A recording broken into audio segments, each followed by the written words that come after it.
Hello, how are you? Let me ask you something. Have you ever wondered why Super Buu became so desperate when Vegeta threatened to tear Fat Buu out of his cocoon?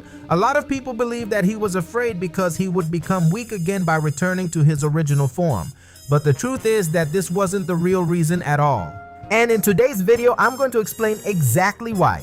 But before we get started, make sure to leave a like, subscribe to the channel, and let's jump right into the video. After Vegito ended up inside the villain's body, the plan was to rescue Gohan, Goten, Trunks, and all the other warriors who had been absorbed. However, the fusion eventually came to an end, and Goku and Vegeta returned to their normal forms. That's when Super Buu realizes that something is wrong inside his own body. As he investigates, he discovers that Goku and Vegeta are still alive. Without the fusion, the two Saiyans were at a clear disadvantage.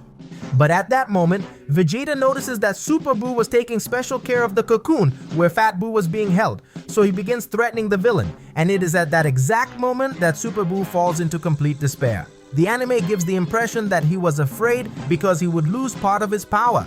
In fact, that was the conclusion Vegeta himself reached at the time, but there is a much more specific reason behind that reaction. In the anime, Super Buu says the following: "Please let go! If you tear those attachments, I won't be me anymore!" And let's be honest, that line is a little confusing, so much so that even Goku doesn't understand it.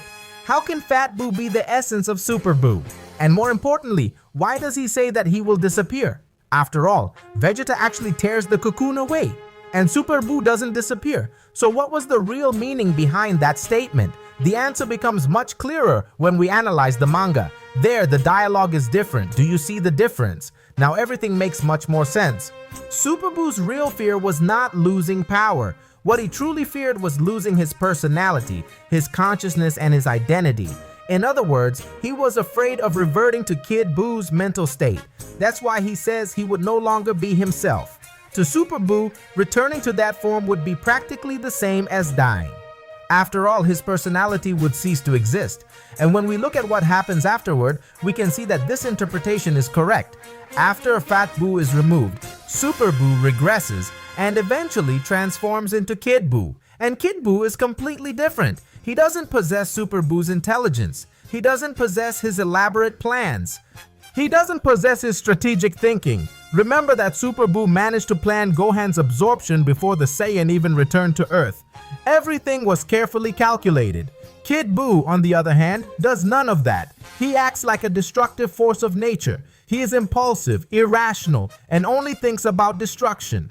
That's why Super Buu's greatest fear was losing his mind and personality. The reduction in power was merely a secondary consequence. In reality, being transformed into Kid Buu meant ceasing to exist as an individual. It was an indirect death, and there is even a certain irony in all of this.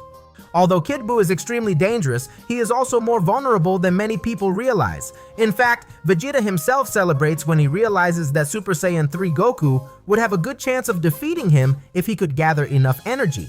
In other words, Super Buu's true terror was not becoming weaker, it was ceasing to be who he was.